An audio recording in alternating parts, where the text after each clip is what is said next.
Welcome to the Coffee with Karen podcast, a weekly chat show discussing everything from holistic health to current affairs from a mental, physical and spiritual perspective. Get your weekly cup of positivity with a sprinkling of woo-woo. And we are live. So, welcome to a Coffee with Karen, a cup of positivity with just a sprinkling of woo-woo.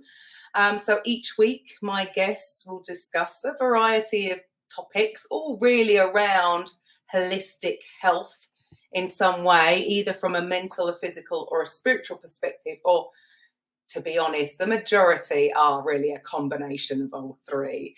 So I'm your host, Karen Roberts. I suppose my thing is I help people find their mojo. Whether that's relating to business, whether it's relating to fitness or weight loss. Basically, I'm just here to help you get back on track. So today's topic is going to be, now I know we say it's a cup of positivity. It is the positive, but we're going to try and help people dealing with pet bereavement. Because it does seem to be a subject that's not really talked about. And, my guest here, Victoria, is going to give you lots of tools and tips. And if you have been struggling, then yes, get in touch. So Victoria, can you share with the listeners a little bit about who you are, what you do, and share a little bit of your story, please? Yes, of course I can. So thank you. Thank you to everyone for welcoming me to the show. So yes, I run my own company, Ametrine Holistics Limited, and I'm a bereavement therapist for pets and their owners. So it's duality in that respect for lots of different reasons, which we will sort of I'll go into in a little while. So my background is really that I spent around 8 years in the veterinary referral industry. And unfortunately, we were made redundant from there. But in a sense, it was, in some respects, the best thing that ever happened, because it put me at a crossroads of what do I want to do with my life? Where do I want to go with it? And I chose to follow my heart, and I chose to actually train in some human therapies. And you'll hear me use that distinction quite a bit, human and animals or human and pets. And that's just because I work with both. So forgive me for that, please, everyone. So I trained in lots of human therapy, so hypnotherapy, CBT, which is really good for reframing your mindset, your thoughts. I mean, Karen, you might even, heard of that, and I'm sure people out there will have heard of certain ones. Lots of abbreviations, so NLP, neuro-linguistic programming, emotional freedom technique, EFT, which is tapping, TFT, which is thought field therapy that came before emotional freedom technique, so that's also tapping, parts therapy, EMDR, so lots of different things that I work with. Energy healing, so I'm a trained energy healer and teacher. And basically what happened was, when I was working in the human therapy side of things and I was helping human clients, I just felt like something was a bit missing in my business. And I remember watching, it was well, the universe kind of guides you to these things, doesn't it? But I was watching this beautiful video on YouTube of somebody doing healing with a tiger, and I burst into tears. And I was like, okay, that's quite a random reaction to something that's actually really lovely. So at the time, anybody that's looking to do inner child work, so I know we're slightly digressing from pet bereavement here, but actually it all kind of, your inner child is often the one that's very bereft. Yes. Actually, when our pets pass away. And there's a great book called Recovery of the Inner Child by Lucia Capaccioni.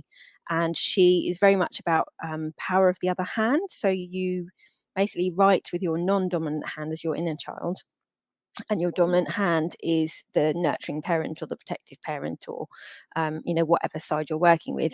And I remember doing that exercise after I'd watched that video, because I'd been doing some work anyway. So I thought, right, okay, let's use it. And she was really angry, my inner child, basically saying, you're not working with animals anymore. I want to work with animals. And she was really cross. And I was like, okay, right. I mean, obviously, at points like that, sometimes you do think you're a little bit crazy. But it made total sense, because I've been around animals since I I know people can't see it, but since I was very small, doing lots of different things. I've handled wild kittens at the age of 7. I've stroked bumblebees. I've had the privilege of going behind the scenes at London Zoo and stroking elephants and all manner of things, in terms of different experiences. So I've already had that pattern of working with animals. And so really from that point, I was like, right, okay, well, that actually is true. I loved working at the vets and helping the way that I could. I'm not a trained vet or a vet nurse, but I was told that I had the best client empathy in a 600 staffed company. So of course that makes you think, and go, okay, what's going on then? So as I say, I'd already trained in human therapies. And so I started looking at, right, what do we need to do to be working back with animals in a way that would be right for me holistically? So I kind of went from there, training in canine flow, which is working with a dog's emotions to transform their behavior. And then I'd already done the Rahana healing, which you can work with animals on.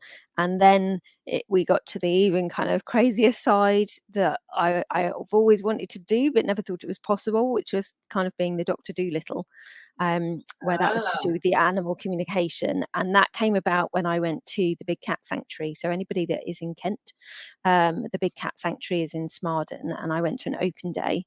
And when I was there at that open day with hundreds of people there, I had my first communication with a tiger there, but I didn't initiate it. It just happened. I was basically looking at the tiger, and I felt a wave of the emotion, a very strong wave of emotion come over me whilst I was looking.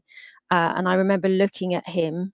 His name was Pan. I believe he's up in spirit himself actually now, but his name was Pan. And I remember looking at him, and he stared straight at me. And I said, "Oh my goodness, you're feeling this." And he kept staring at me, and I was like, "Oh my goodness, you can understand that I can feel this." And for that split second, it was just us two. There was no one there. There was no music playing. There was no other people. It was just me and him. So he started me off on my animal communication journey. And I'm not going to go too much into that, because otherwise I feel like we're not going to get through what we'd like to get through. So it's a sprinkling of woo woo. We're not going. We won't go too far into that. Yes, but if anybody's interested in that side of things, get in touch. So absolutely, yes. So what is a pet bereavement therapist then? Yeah. So a pet bereavement therapist is, for me anyway, it's, as I say, it's duality. So I have chosen to work not just with pets, but also with owners. So this is in 2 ways mainly. So when a pet passes away, I will communicate with the pet in spirit and bring through whatever is needed at that moment in time for that individual and that relationship between the pet and the owner who's grieving here. So what I do is, I give people a form that they can fill in if they've got any questions that they want to ask their pet. And so I will address those if they come up, and I will speak to the pet, say, well, this is how mum or dad is feeling, what do you have to say about that? What would you like to say about that? So I will never wing it. I will always give what the pet tells me. If there are no questions, because sometimes that's the case, then I will just communicate with the pet, and I'll basically ask them more about their personality, things they liked, they disliked. They might give me favourite places they like to go. Often they'll show me little quirks that they used to have that, again, allows an owner to understand, yeah, that's definitely my Fluffy, that's definitely my Bob, or whoever it is. Also things like happy memories. And the 2 things that I tend to make sure I definitely bring in is, has your mum and dad experienced you from spirit? And when I say experience, that's normally seen, heard, or felt. And also, do they have a message for their owner? Because to me, that's quite powerful. Because the reason I got into communicating with pets in spirit is because when my own cat passed away in 2016, I was so bereft, and I'm sure people out there can completely relate to this. If I could have done it, I would have blown all 4 walls out of my house that I lived in, because the grief was so intense in such a space that I just needed freedom. And I go to a spiritualist church, and the one thing that I wanted them to bring through was not a loved one at that point in time. It was her. It was for somebody to say to me, she's sitting next to you, or she's curled up on your lap, or she's, meandering around your feet doing the figure eight. This is her colour, and she's telling you she's okay. Because I'd seen other mediums do it. So I thought, well, this is possible then, you can do this. And because of obviously my association with going through that experience, I mean, I'd had her since I could put her in the palm of my hand. My brother hand-reared her as part of his vet nurse course. So, she literally was the size of our hand, and we bottle fed her and everything. So I had a very strong bond with her. So it was really from that experience that made me kind of go, I want to do this. I want to communicate with pets in spirit, because, I know what it feels like to be so bereft and just wanting someone to say they're okay, or they're still around you. And so what I do with, I just wanted to bring that in just so people can understand sort of where I'm coming from with that. So what I'm doing with the communication, as I say, is really to bring people what I feel I would have liked to have had when Phoebe passed away, which was my cat, which is things like the reassurance, the comfort, the knowing that actually, death is not final. We and I know, I appreciate that some people out there will not believe this, will be on a different journey in that respect, and that's absolutely fine. Take what you wish from this, and discard what doesn't feel right to you. But for me, it's a physical death, because the physical vehicle we're in, our body, has chosen to kind of give up.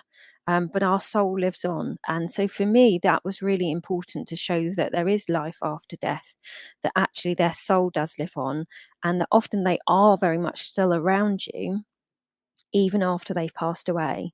Even when Phoebe had been put to sleep and I'd had a vet in my home saying, okay, she's clinically dead in a nice form, because her heartbeat has stopped. I remember looking in her eyes and going, yeah, I get you, but she's not gone. And they sort of looked at me as just like, what? I was like, no, her heartbeat's definitely not there. But I said, in her eyes, her soul is still in her body. I can see it. She's still there. There's something that is not quite got, she's not ready, or she thinks I'm not ready, or whatever, but she's still there. And basically I ended up having to go out probably a few hours afterwards. I didn't really want to, but I had to. And when I came back, I remember looking into her eyes and going, she's gone. And she needed me to go. So I've had all these different experiences that again have led me to that. And then obviously doing these communications, that's a big part of it, because the question I get asked quite often is, I just want to know that they're okay. The same as I had, really. I just want to know they're okay. Sometimes people get curious. They would like to know, what they're up to, who they might be with, where they might be. And that's, that can be different each time. Sometimes pets have shared with me other pets that the owner has no idea about, that they're with. Sometimes they will understand the pets that they're with. So, oh yes, I remember we had a family dog and things like that, or we had a horse, So it's all, very interesting in that way as to like where they accumulate afterwards. But also from that, as I say, the messages that can come through for owners sometimes it can just be, look, I want you to be happy. I've had dogs say, you've got one life, live it. And in some ways you kind of go, we have in this lifetime, but if you believe in past lives and future lives, then we've also got other lifetimes as well. But but often they will say things like that. For instance, if the owner is beating themselves up, for instance, or punishing themselves in some way, which again is quite common. A lot of guilt often comes up with passings. But sometimes they blow my mind with the messages they come out with, because they'll be so philosophical and soulful and deep that, again, if you're ever thinking it's me making it up, it'd be like, I couldn't make that up if I tried, sort of thing. So some of it comes through in that way, but again, the messages that come through are individual to that owner, if you like. So I help in that way with the communication, but being trained obviously in the human side, the human therapies, what I then also look at is what has been written on the form, what's come up in the communication, how the owner has responded to that information, what else might have been shared. And we also then look at working with the therapies that I'm trained in to actually help them release emotions. So sometimes, like I said, people feel guilty. Did I do enough for them? Should I have done this? Should I have done that? We're always, you'll know, as well, like even in our daily lives, we're shoulding all over ourselves, aren't we? You know, but that often comes up, all the shoulds, all the what ifs. What if I'd done this? What if I'd done this differently? So you can look at that. You can look at the guilt aspect. Obviously, grief, is probably the most prominent emotion, but it's not always the only emotion. So I find often that the way pets pass will be very indicative of a loss that someone's had in their life that is unresolved in some aspect. So what will often happen is then we look at that. And sometimes it may not even be a loss. Sometimes it's another aspect where, say in the pandemic, people haven't been able to be with their pets because some vet surgeries have allowed you in and some haven't. Right. Sometimes people, if they weren't allowed in, suddenly they might be feeling that they've abandoned their pet in their last moments. And often that can go back to something that has happened to them, for instance, where they felt abandoned in childhood. So again, I work in that way of feeling into that. I work with my spirit guides, and sometimes they will give me a massive push from the back as if say, yep, you need to say these words now, because they know that there is something there for an owner to heal. So they will. So in a way, it's like it's all of us working together, the pet, the owner, and spirit, guide, source, universe, whatever you want to call it, to help us all, because we're all connected, we're all one. It's all a collective consciousness. So by a pet and an owner working together in that way, it heals the collective consciousness. But it's so amazing in the sense of working on these levels where you're working with the owner with emotional release and you're working with the pet with the communication. You're also then working to rebuild a connection between the beloved pet and their owner, but in a more of a spiritual kind of energetic way. I suppose a feeling sense, actually, a lot of the time. Whereas we have to grieve the physical loss. We can't touch them, we can't cuddle them, we can't, do those things. Although I will come back to that actually in a second. But what you're doing is you are creating a different connection. You're creating different synapses connecting together in a sense of people understanding that they're not crazy. If they have been crying and they have heard something that's very distinct, like when Phoebe passed away, she rubbed on my bedside lamp, and there was nothing near my bedside lamp. I wasn't near my bedside lamp. Nothing fell on it. Nothing was next to it. And I just knew that was her sign of saying, I'm okay. So they do often send you signs from spirit to say, I'm okay. And with pets, I don't find with pets that it's normally like a robin or a feather or something like that, like you get with normal loved ones that have passed. Or human loved ones that pass, not normal. But they will send you things like that, that's very distinct. I knew that she did that. I heard it time and time again. Sometimes you'll hear dogs bark, or you'll hear their claws like running across the decking, or the wooden floors you've got, those kind of things, very distinct things. People exactly, absolutely. And often it's their way of saying, I'm here. I'm here. And so part of the work that I do, that's the other section in the communication. That's why I say to them, has mum or dad experienced you from spirit? And I say experience because they could have felt them, they could have seen them, or they could have heard them generally. So I want them to, I like them to tell me that, because if they say to me, yeah, mum saw me in the kitchen the other day, she was ironing, and you say that, and I was like, what? Yeah, I was.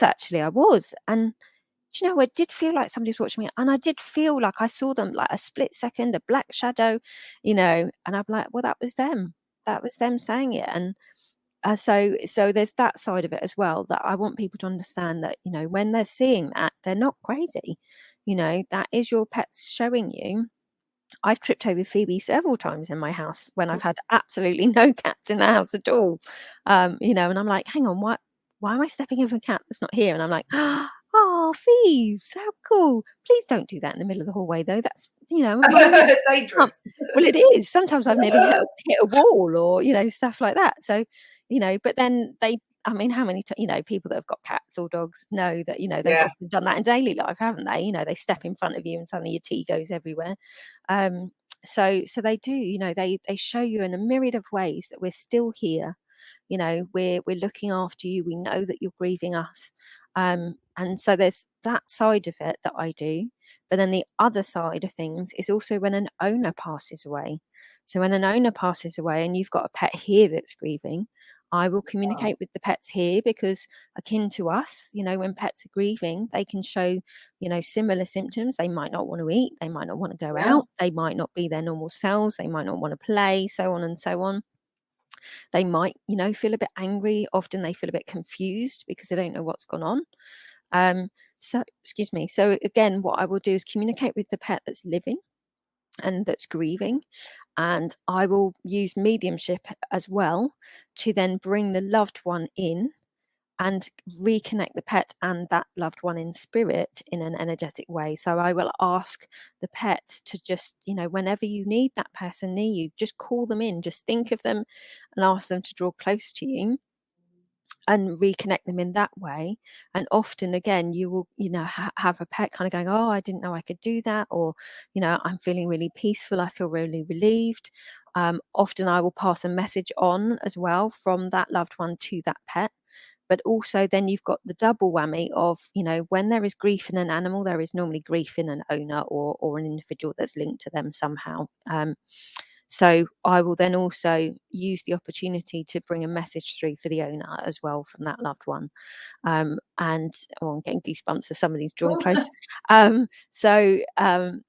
What can then often happen is they might say, oh, I really love the photo that you've put of me up on the mantelpiece, or things like that, So again, for me, that's what I love about it is because my numerology is a spiritual messenger, and that when I went to church first, I said, well, what's that? And they were like, it's a medium. And I'm like, okay, all right, whatever.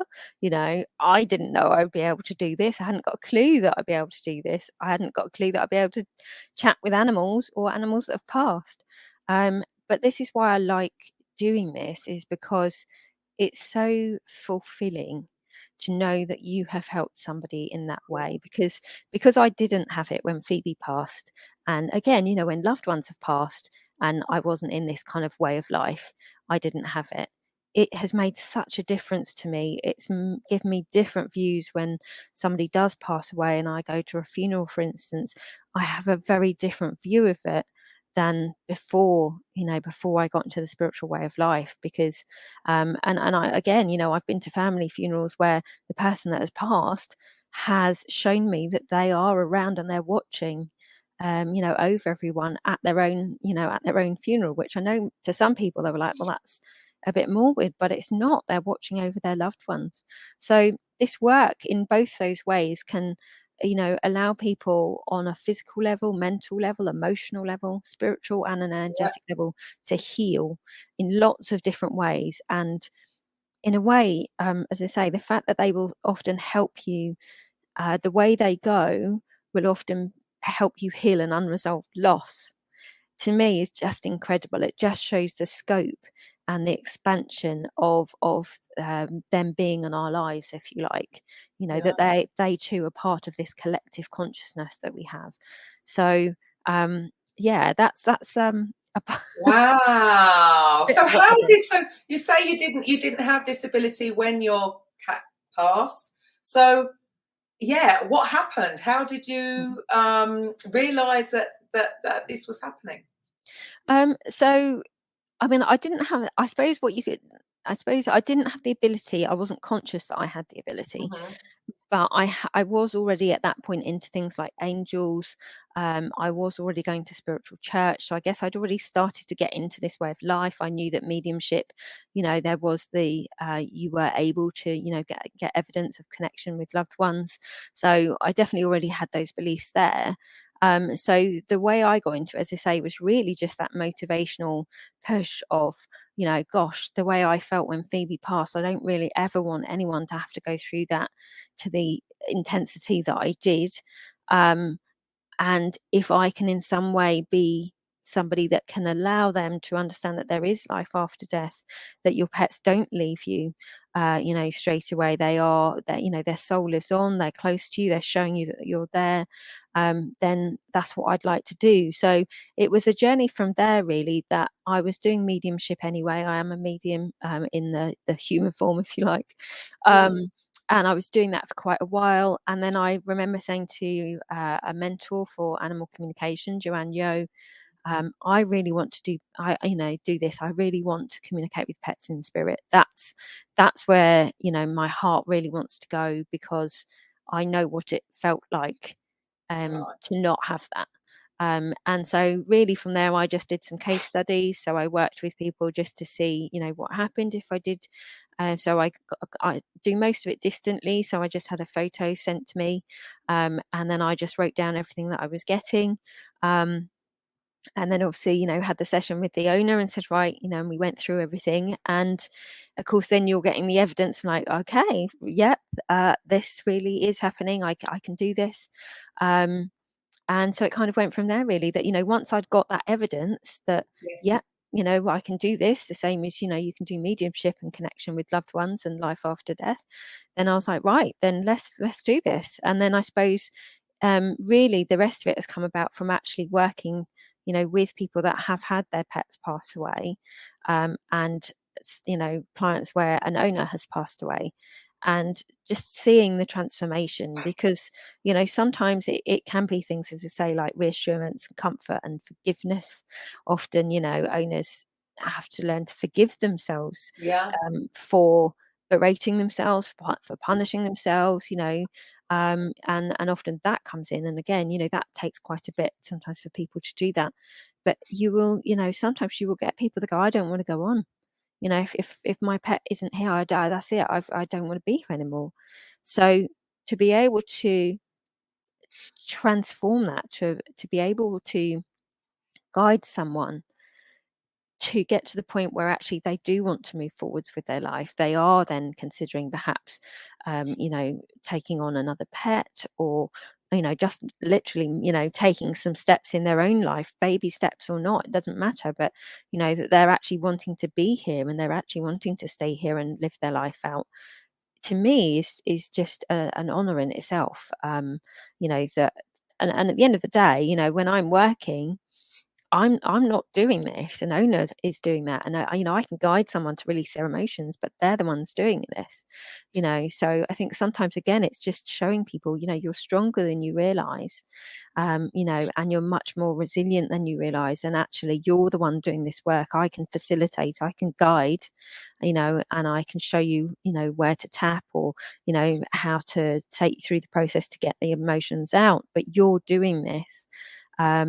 So that's sort of, you know, that's really been the journey to doing this. But as I say, actually, working with clients has been really the point where I went, actually, this is where my heart lies, because it's helping not just the owner, but it's helping the pet, and vice versa. And I think that's amazing. I mean, I already have very much I say theory because that's sort of how it works in the scientific world, isn't it? But I support very much that pets are mirrors anyway. And, you know, the kind of metaphysical side of health, and you'll probably understand that with your fitness background, that, you know, often our body tells us messages through our ailments, through our symptoms, you know, sort of thing. So I guess having had all of that there, as I say, to be able to help somebody in all of those different ways and build that reconnection, and again, as I say, just, you know, prove there is life after death, that we have a soul and that soul lives on. And yeah, that's what I love about it. It's amazing. I mean, it is absolutely fascinating, and yeah, you're doing a huge service, because you know, people are so attached to their pets. It is like, you know, it's like having a child. So and you're always going to outlive your pet, right? Pretty much. So it's something that children are going to benefit from learning how to deal with it. So you're covering all all parts Angles. really, sort of combining everything that you've done from the treating the humans versus the pets. Yes. So it's a nice, sounds like a nice combination.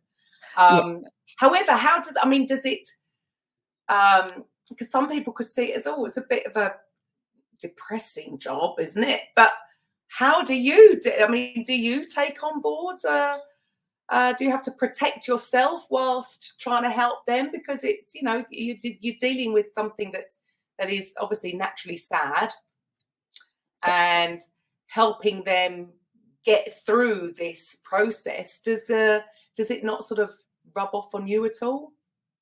I'd be lying if I said no, it doesn't sometimes, because, as you say, it is very emotional. And, when you're doing communications, even doing communications where you're not even working with pets in spirit, sometimes there'll be things that a pet says that, really touch your heart, and you kind of go, whoo, oh, kind of thing. But with these, yes, absolutely, that, especially when it's a message for the owner, that often will get me.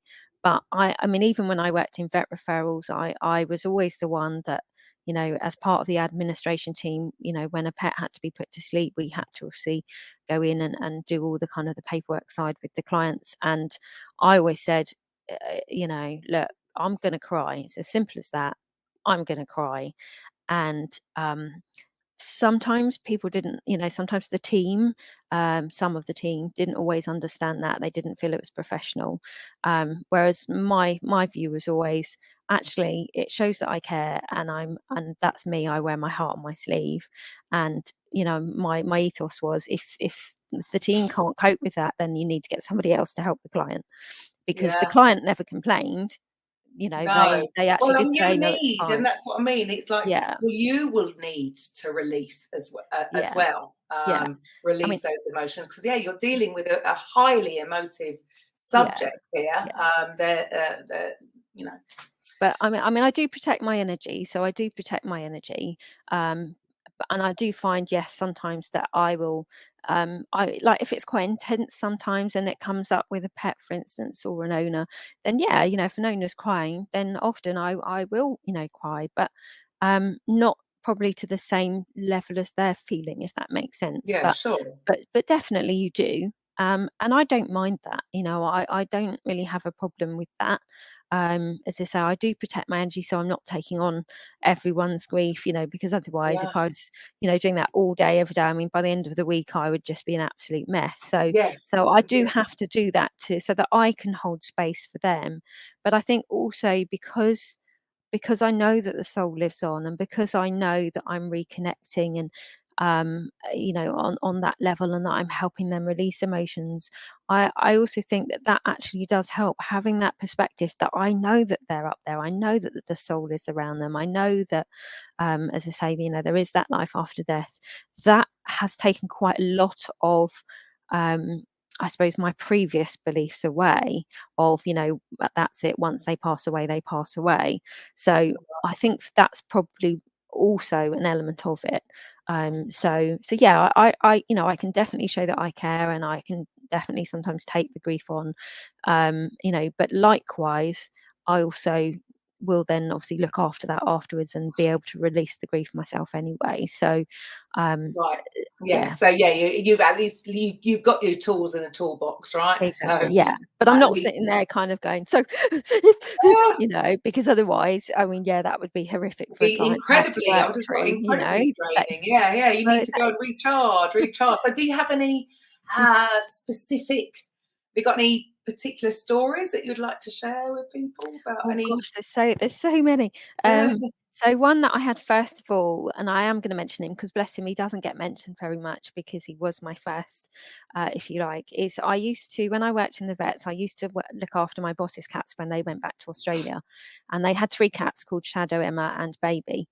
And at this moment in time, Baby had already passed. Shadow had recently passed. So Emma was the little bubba that was left. And they they needed to go back to Australia, and she was at the practice, and we were all looking after her. And I used to go in every morning and spend some time with them before I then went to do my job. And I remember going in and I was with Emma and I was kneeling down and I was just talking to her and saying, "It's okay, darling, it's all right," and we were sort of having, she was sort of in her bed, and I was just talking to her. And I remember as I was talking to her, feeling this figure of 8 next to me of shadow. He was a black Burmese, bless him. He used to, when they did go away, when he was alive, he used to actually sit and go around my shoulders and I used to sing to him. So again, me and him had quite a strong bond. And he was doing figure of 8 right next to my leg, my thigh. And I was just like, "Oh my goodness, darling, your brother's here." And as I said that, she looked exactly where I could feel him doing it. Oh, And wow. I just looked at her and was like, "Oh Oh, my goodness, you can feel it, you can see him, you know he's here." And she just looked at me and I was like, "Oh my goodness, darling, this is so exciting." So, but weirdly, again, I wasn't even into this way of life at that point, but I wasn't scared by it. I just thought it was really exciting. So that was a really lovely one because, that meant a lot to me that he was here, not for me, for her, that yeah. he was looking after, and that was her big brother. So that was a beautiful moment. Um, what else? One client that I worked with, I've communicated with her dog in spirit several times. He passed away in a road traffic accident, unfortunately. And again, he was a teacher for Mum. I won't go into it any more than that, but he was definitely a teacher as to some of the things that we've talked about today. And when I was doing a communication, he had pancreatitis when he was here on the earth plane. So I thought, okay, what would be a good way to show Mum that you're around? So, anyone that has a pet with pancreatitis will understand this, but his farts absolutely used to stink because he had pancreatitis. So I said to him, okay, because he'd given it to me. So I'd smelled it. I was like, that's lovely. Thank you. And so I actually said to him in my head, so I was doing the communication in my head, not out loud. And I said to him, "Can you give that to Mum, please? Can you show Mum that smell? Or, well, not show the smell, but you know what I mean. Can Yeah, you yeah, give, share it. give her that? Have it. Thank you." And I said, because actually that is 100% you. Like, she'll understand that. I'm the complete opposite side of the room, so, she can't blame it on me, sort of thing. And so I did. I said, "Right, can you do that for me? Let me know when you've done it." Um, and he did, and he said, "Yeah, sorted," kind of thing. And I said to her, "What's going on for you at the moment? Is there anything that you've noticed that's different?" She said, "Oh, I can," and she did. She could smell it. So that Wow. was, and he was amazing. He showed us so much. He showed us past lives that he'd had with this owner, which made complete sense to her. He was also the first pet that when I'd been doing canine flow training, he was one of my case studies, and I used to pick up a few words from him because I wasn't trained in animal communication at the time. But the owner very kindly said, "Look, take a photo home and see what you get." I was like, "Okay," So we took it home, put it on the dining room table, didn't think anything more of it. Went past the photo one day. This word came in my head, crouch with a capital C. And I asked the owner, and she was like, "No, it doesn't mean anything." I was like, "It's not a surname. It's not the name of somewhere, a road you've lived. No, no. Okay, all right. Maybe it was just me then, But when there's something Mm, and you're going, that's very odd though. Why would I have that?" yeah, And I very remember going, specific. well, exactly, So, and I remember going to Development Circle one night, and it popped back in. And I shared it in the circle and said, "Can anyone take this?" And a lady there said, "Yes, I can. It's the name of my dad's farm." And I said, "Did your dad have a dog?" "Yes." "Was it this breed?" "Yes." "Was he this colour?" "Yes." "Did he have any problems with his hindquarters?" "Yes." All of this was indicative of the doggy that I'd been working with. And I said, "Okay, interestingly," I said, "I think the soul of your dad's dog could be in the soul of is the soul that's in one of my clients' dogs." And I said, "Are you getting goosebumps?" And she said, "Yes." Well, goosebumps is normally truth. So I said, "Well, obviously, it's not something we can prove exactly." No. But I said, "Okay, right." That taught me something. So when I went back to Mum, if you like, of the dog, and shared that with her, she got goosebumps. And whilst I was telling her what had happened, the dog was actually staring straight at us, both of us. And I was like, oh my goodness, you know that I'm telling this to your mum. You know that this is what you've given us. So he has been incredible. And, he's been on some journeys with me, actually. He's said that before. He's come through to people and said, I'm with you. And even Panda. So Panda was a foster that I had from the Cinnamon Trust, who are an amazing charity. Look them up, everybody, if you don't know about them. And I had him for 8 weeks in total. But originally, I was only supposed to have him for around 2 to 3 weeks. And I remember getting the email from the trust saying, we wondered if you would look after this 20-year-old for us. And instantly, everything in me said, oh my goodness, I'm going to have to put him to sleep. Now, I knew that wasn't like an anxiety thing. It was just something in me just instantly was like, oh no. But of course, I dismissed it. I was like, no, it's probably just because he's 20 and that's an amazing age for a cat to get to, like incredible. And he was incredible. He taught me a lot during his stay. Now he had a lot of ailments, as you can understand, being 20. He had a lot going on for him. And eventually his time came. And again, pet owners will probably understand this, that often they will start to show you. So he had done 2 strange behaviours. So the entire time he'd been here, he'd had the opportunity to come into the bedroom. I'd said to him, it's absolutely fine. If you want to come in and sleep with me, I have no problem with that. But he chose not to. He would always stay in the living room. And 2 days before he passed, he chose to come into the bedroom and actually hop up onto the bed, which took a lot for him. I'd got little step stools for him. And he slept back to back with me. And then on the last night before he passed, he slept right by my pillow. Now, apologies if that does upset anyone. I just see it as incredible. I don't see it as upsetting. I just see it as so loving that it was like his way of saying, I've got to go, sort of thing.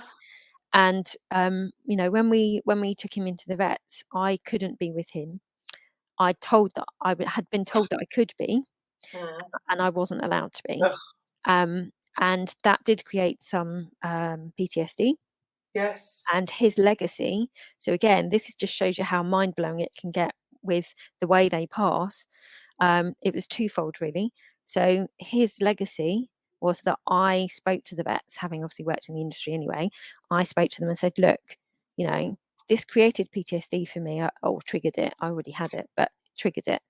And they said, yeah, actually, we understand that a few more people have been through that. And I said, right, can you find a way to do this?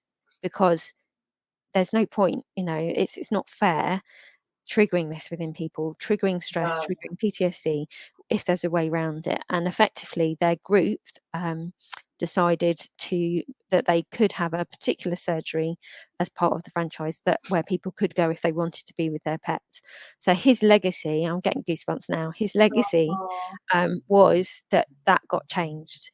Not just for me, but because I wanted that to happen, but also for everyone else out there who couldn't be with their pet, during this situation.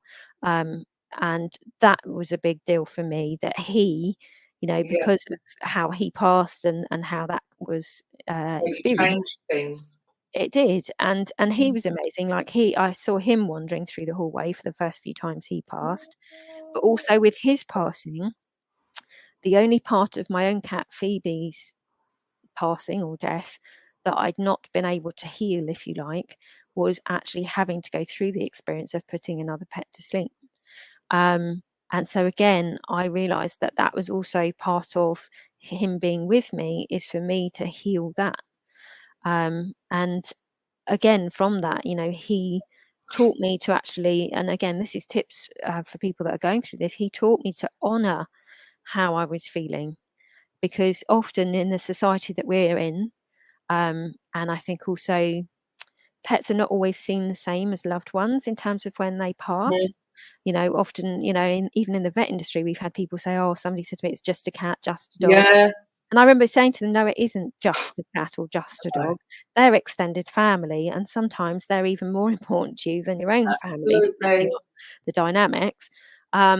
So I could completely relate to that. And he taught me to just kind of honour those feelings, stop working, feel into what your body needs. What does your body need? My body needed rest. It needed water because I've been crying a lot.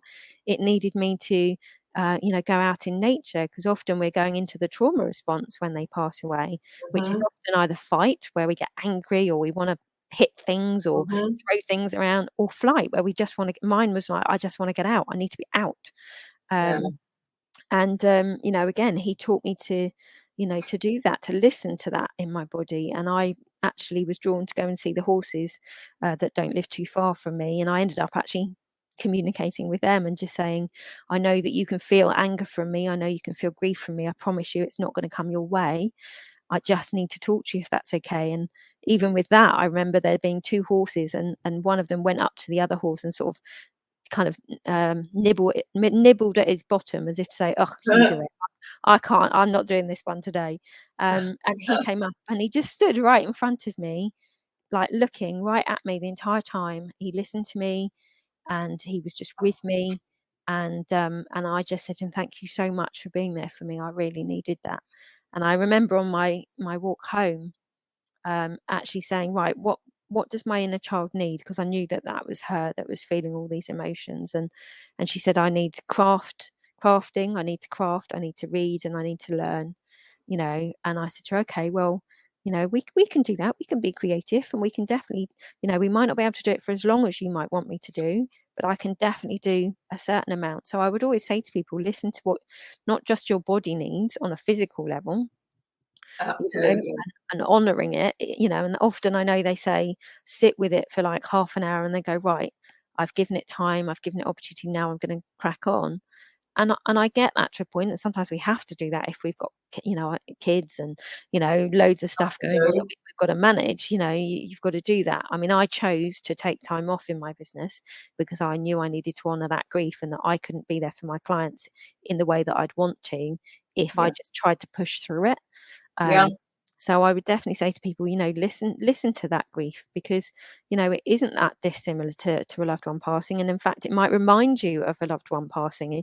So you're not Yes. just feeling the grief of the pet passing, you're actually feeling the unresolved grief, or unprocessed grief of that person passing away, that perhaps at that time you either didn't have the resources to cope with it, or you couldn't cope with it, or Didn't know how to. yeah, exactly, didn't know how, people wouldn't let you. There's so much that can kind of come from it. So it's never a judgment thing. It's just okay, yeah, this is here, and drinking water. And I would say that the biggest thing is talking to people who are safe to talk to, where you're safe to be completely you. And luckily there are a lot of pet bereavement helplines out there. So you've got Cats Protection, Pause to Listen. You've got the Blue Cross Pet Bereavement Helpline. Um, they were the ones that I spoke to when Phoebe passed, and I pretty much phoned them every day. And I knew that I was repeating the same thing to them, and they knew that. And I said, but And you know, that's okay. That's okay. exactly, absolutely, it just needed to come out so that I could then kind of carry on with the rest of my day as best one can. But I think just honoring that, and as I say, being, I felt safe to share that. Whereas sometimes people go, "Oh, not this again," Yeah. and they're the kind of people you don't want to be around in that sense at that moment in time, because you need the people there that, as I say, that you feel safe to share with, even if it's the same thing you're saying, because that's just your way of processing it and kind of getting it out, if you like, and coping with it. Right. Um, you And know, everybody's going to be different in the way they deal with it. And that absolutely. bit of advice is fantastic. It's to allow it, and it's Exactly. okay. It's okay to grieve. It's Yeah, almost like we're expected to get up and move yeah, on with everything. yeah. It's that kind of like, right, come on, that's happened, get up. Yeah, As you come say, on. no, move on next. And it's Yeah, like, no, yeah. that's not And how grief works. that's not healthy. It's not healthy, is It's it? not, Yeah. and I think honouring all the different emotions that can come up, looking up like the grief wheel, for instance, it can be like this tangled ball of wool where you get some grief, then you get a layer of anger, then you get more grief, then you get a bit of guilt, then you get, it's just like there can be so many different emotions that can come up. So it can be, lots of people describe it as not even a roller coaster, because the roller coaster will be going all over the place, and then you come It's, back on yourself. And yeah. um, and just understand that often there are layers. You might clear a layer of grief and maybe anger at them going, and leaving you, and again, that could be indicative of the loved one having left and feeling angry that you were on your own, or things like that. So you might clear that layer, and then it's like boom, a couple of days Something later, else. exactly, and next layer pops up. So again, I think it's us as those that are grieving, beginning to understand that, and being compassionate with ourselves and kind. Because I think we beat ourselves up, don't we? We punish ourselves like, oh, for goodness sake, just go Yes. and do the washing Come up, on. just go and get stuff done. Look at the house. It's rather than going, Yeah. do you know what? It doesn't matter if your house looks like a bomb site for the minute, as long as you're clean, as long as and just sort of gently encouraging yourself, just have a little bit of food. I know you're not hungry. Let's just have an apple. Or Yeah. let's just have something just to keep us ticking. It's all of those kind of things, isn't it? Being gentle, being compassionate with ourselves. There you go. You Right? just said it there. Be a little bit kinder to yourself. Yeah. Really, give yourself a break. Yeah. So, what do you think? There are any lessons what lessons do you think can come from a pet passing, if there are any? I think, some of them we've already touched on, I think, in a way, is learning to be more compassionate and kind to ourselves. Mm-hmm. I think, I could say obviously the life after death is a lesson in itself, that actually our souls do live on. There's an amazing book, I haven't got it to hand, but called The Soul's Gift by Robert Schwartz, which is all about soul planning that we do before we actually incarnate onto the earth. And this includes with our pets as well. So I think sometimes with, the kind of lessons I learned, for instance, with Phoebe passing, when she passed, I actually started to learn that often we can share energy. So I learned that every time she had a UTI, I had one. And I started to kind of go, okay, that's interesting. And then I was like, did she take some of that from me then? And that led me on that path, and I've seen it more than 2, 3, 4, 5 times where Wow. somebody has shared something, and I've been like, oh, okay, I think the pet has taken that. And to anybody that thinks that might be the case, please don't ever feel guilty, because sometimes that is the role of your pets. That's their choice. If I've spoken to a pet and they've said, no, my role is to take on their energy, there's Wow. nothing we can do about it, because it's a soul level.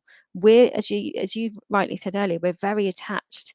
They are not in that sense. Obviously they are very attached to us as when they're here, but on a soul level, there's a detachment level of, they think more about the grander scheme of things, if you like, of humanity. And We're Buddhists. well, The animals have a Buddhist outlook. well, I had one lady that came to me actually as a human client. I will share this just because it sort of ties in with what we're saying, is that she said to me, oh, I just want to ask you something. She said, I think that my dog took an illness from somebody. And I said, okay, do you want to share with me why you feel that way? And she said, well, my dog was a therapy dog, and he used to go and see a little girl. And she said, I think he took it from her, what she had. And I said, well, what did he pass away from? She said, stomach cancer. And I said, what did the little girl have? She said, stomach cancer. Now, again, I don't know whether you are, but I'm getting goosebumps. And I actually said to her, I said, well, think of it from an expanded view of this. I said, we don't know what that little girl was here to do in the world. I said, if she was here to go on and make an amazing difference and, become the next senator or the president or, eco warrior or, whatever it was, could have been something where she changed a particular industry because of the way she perceived things and stuff, and made a massive difference, in the world. I said, in that scheme of things, he, on a soul level, will have been taking that from her so she could continue that journey. Right. Now, this lady said to me, I know, but I didn't want him to do that. And I said, I know that. And I'd be the same as you. I wouldn't want them to do it. I said, but that's their choice. That's their soul contract. That's their choice between the two of their souls, that's what they want to do. So I think sometimes it's a lesson. It can be a lesson of detachment, because often we are very attached. And so one of my lessons, apart from what I've just shared of the metaphysical side of life, was also that I learned that, grief is often where, it is love with no place to go. And the one person that it needed to go towards was then me and my inner child, because, often pets are, as you said earlier, like our children. Mm. And, and we often do that, but we've all got an inner child. And often that inner child gets put aside when we get married, when we have children, when we've got busy lives. So they don't get to play, they don't get to have fun, they don't get to be inspired like they used to, or use their imagination and, create, and all the things that inner children do, to be that magical creative child. And that was one thing I learned, was that's what I need to do, is I need to nurture my inner child. I need to love her as much as I loved my cat, Mm. and as much as I loved Phoebe and all the other cats that I love, and definitely I can see the differences in that as I've gone down the line. But sometimes it can be lessons of, I suppose, again, if when we um around the kind of the perfectionism, isn't it, sometimes of, life isn't perfect, none of us are perfect, us being more compassionate in that we can only do the best that we can with the resources that we have. And that would be the same for That's the good. vet. The vet have got all their knowledge, they can tell you by, looking at that pet or doing the tests, or you explaining about the quality of life, that it may be the best thing to do that. Mhm. And again, sometimes it is us learning that sense of detachment at that point, of like us having to let go, and what's coming up for us, what does that relate to, because sometimes that pet, as I say, is extended family, is like our soulmate. And again, sometimes there's real deep learnings from it, but I think often it teaches us, as I say, various different things depending on the individual cases, but I've shared Yeah. a few there. But I'm sure if people sat back and thought, right, what am I meant to learn from this? What's coming up in me? What is there for me to learn? Often it's to do with It'll that come up. element of things. Yeah. So yeah, it's incredibly. Wow.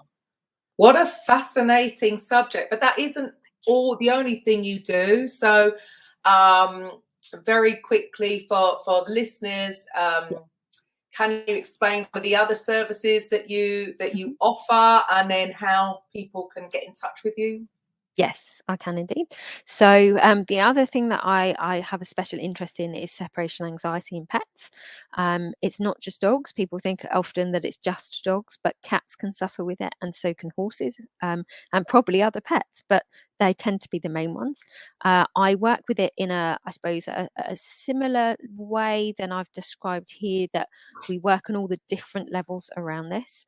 I look at helping pets release trauma around things like abandonment. We look at what other things they might be anxious about, which can often be coming in. And often, again, they will be mirroring the separation anxiety that an owner has. So often when you have separation anxiety in pets, there is normally an owner that has some tendencies around codependency. And again, that goes quite complex. So I'll kind of stop at that point. So I have a special interest of working with that. And helping, obviously, the release of trauma. And then I can work with permission with both parties on a similar sense, because what can come up will often resonate in some respects with the owner as to things they might have been through. I'm also a healer. I do, tarot readings. I do mediumship. I do sometimes do free demos of pets in spirit mediumship as well. And that's in my group on Facebook. So if you look up my name, Victoria Smith-Gillard, you'll see my page, which is Ametrine Holistics, and also my group, which is Holistic and Spiritual Pet Owners. I'm on LinkedIn under my own name, Victoria Smith-Gillard, as well. So all of those ways that you can contact me, my email and contact numbers will be there. And yes, if anybody's got any questions, then obviously feel free to ask, or if wherever this is being shared, if it's somewhere visual that people can comment, Yeah, then again, we'll have all the they can links write. below, but if they're listening to the radio, then at least they can Exactly. find you. So Yes. yeah, brilliant. Well, absolutely fascinating. Thank you so much for your time today. Welcome. Yeah, that is a subject. I mean, I know we're going more on the woo-woo, which this year we're definitely transitioning. It's not going to be just sprinklings anymore. We're sort of going to be moving more into the woo-woo arena. So, Well, the so interesting thank thing you for your time. I was just going to say, the very interesting thing is we think it's woo-woo. And I always used to say, oh, I'm crazy and I'm not normal and all the rest of it. But when you read books like around the lost cities of Lemuria and Atlantis, things like that, it actually says that the way people and animals used to communicate was through telepathy. So in the lost cities, it's actually quite normal for us to Well, be that's it. telepathic. We've been conditioned out of being intuitive in any way, I think. Yeah. We've been taught that we've got to do it all with our head. It's all head stuff. We've got to learn this, remember that, and rather than actually listening to your gut. And I do think that things are changing 100%. Yes, People are realising actually. And this is why this show is, this is why this has come about. So the sprinkling of woo-woo was to try and transition people who are not in that world yet. Yeah. Introduce them and just slowly move them over, because it is what it is, whether you believe it or not. So thank you for your time, and to the rest of the listeners, I will be back next week with a Coffee with Karen. Thank you for listening. Bye for now. Welcome to the Coffee with Karen podcast, a weekly chat show discussing everything from holistic health to current affairs from a mental, physical and spiritual perspective. Get your weekly cup of positivity with a sprinkling of woo-woo.